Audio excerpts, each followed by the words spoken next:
Well, let's talk for a few minutes. You and I are doing a camp together along with Mark Allen and Terry Laughlin in about 2 months here in Boulder, Colorado. How'd you get Yeah. roped into that?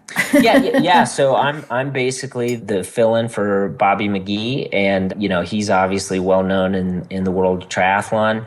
I definitely don't claim to have the expertise he has working with triathletes. I do think there's just a fundamental thing we have in common, which we believe posture and good biomechanics is important for good running.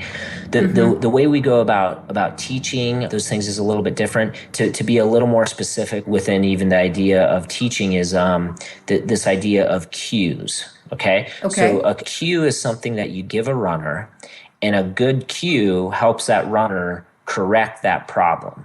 Mm-hmm. So a cue I often use is run up tall. Okay. Mm-hmm. And I use that cue because so many runners are hunched over. And you talked about it earlier in the podcast where we're Yeah. sitting in a car, we're sitting at a desk, we're hunched over a computer. So we have this kyphosis in the back where our back is rounded. And I'm so glad this is an audio podcast and not a video podcast because I have the worst posture ever. Here I am talking Yeah. about posture and how important it is, and I have poor That's posture. funny. So running up tall is a cue I can give somebody in an article for running times, and it's going to help most people. But Mm-hmm. then what we're actually going to be able to do in the camp is, I can put my hands on someone's shoulders and push down when they're in kind of their normal posture, and they're going to be very squishy. Okay, they're not going to feel very athletic.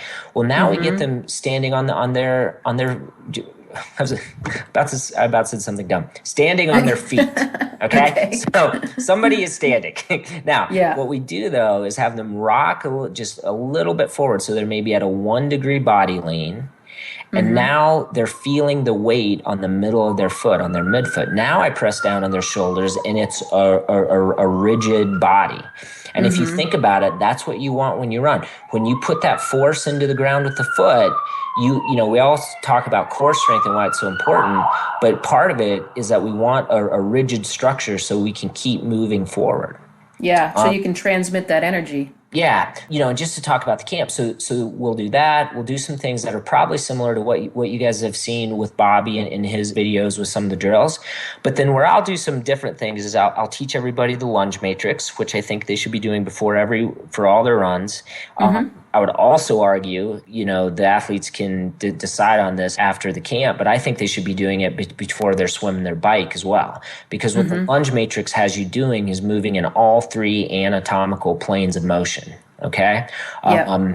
And honestly, let's not go into that here because that's a very, very visual thing to understand. But Sure. then we'll do some general strength, and then we'll do some rope flexibility, and it'll just be a very holistic way to say, oh, okay, I'm a runner. What do I need to do before my run? What do I need to do Yep. during my run in terms of posture? What do I need to be doing after my run to keep some flexibility and mobility so that when I get into the pool or on the bike, I'm not someone that's set up for injury there. Yeah. I think that's going to be really fantastic.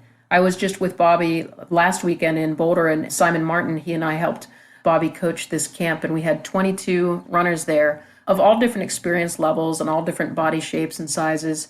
And what stood out to me the most is that everyone who came to the camp was already a member of Bobby's website where they have access to him, demonstrating the drills and teaching and education, but you're sitting behind a computer desk watching it on the screen. And some of the people that came to the camp had not even watched the videos yet. They wanted to wait and see it in person and then go back and review them. So, Right. Yeah. people learn in different ways. And this hands-on portion of the camp and actually seeing it and living it and doing it makes such a huge impact on someone's ability to then execute it in practice and recognize how important and beneficial it can be. Yep. Exactly. Yeah. Great. I'm really looking forward to that. I'm going to have a couple of coaches there with me at the camp who are extremely accomplished athletes themselves, but you're also going to have some of your athletes there helping with hands-on coaching. Is that correct? Yes. And we're looking forward to that. These are athletes who are strong, who know how to do these drills. So, Good. and some of the drills, I mean, I'm going to say, anybody who's serious enough to come to this camp has Bobby's resources online. So I'm not going to try and reteach things that they can already get from him, but I am going to teach some things that'll help. There's certain drills that we do in track and field that basically help with glute strength, hamstring strength, hip flexor strength, and so we'll teach some of those drills as well. So basically some things that people can add in to really get strong. That's great. Well, I'm certainly not looking at your participation in the camp as a replacement for Bobby. I'm looking at this as an opportunity to learn from somebody new who's extremely skilled and accomplished in his own right. And like I mentioned before, all of us learn from others. You have already mentioned 4, 5, or 6 run coaches that you've learned from. So I'm looking forward to your expertise and just adding on to what I already know, and hopefully we'll be able to pass it on to athletes as well. Yeah, I'm really looking forward to it as well. So great. Should be a lot of fun. Well, I appreciate taking time out of your busy day to meet with us, and I guess I'll see you in a couple weeks, and maybe we can get in touch before then to tune up some things for camp day. Okay, great. I look forward to meeting you as well, and it's an honor to be part of that camp in August. Great. Thanks a lot, Jay. Have a great day. All right, you as well. Thank you. If you enjoyed today's show, please go to itunes.com and review Triathlon Research Radio so that you can help us share this great information with more triathletes and grow the sport.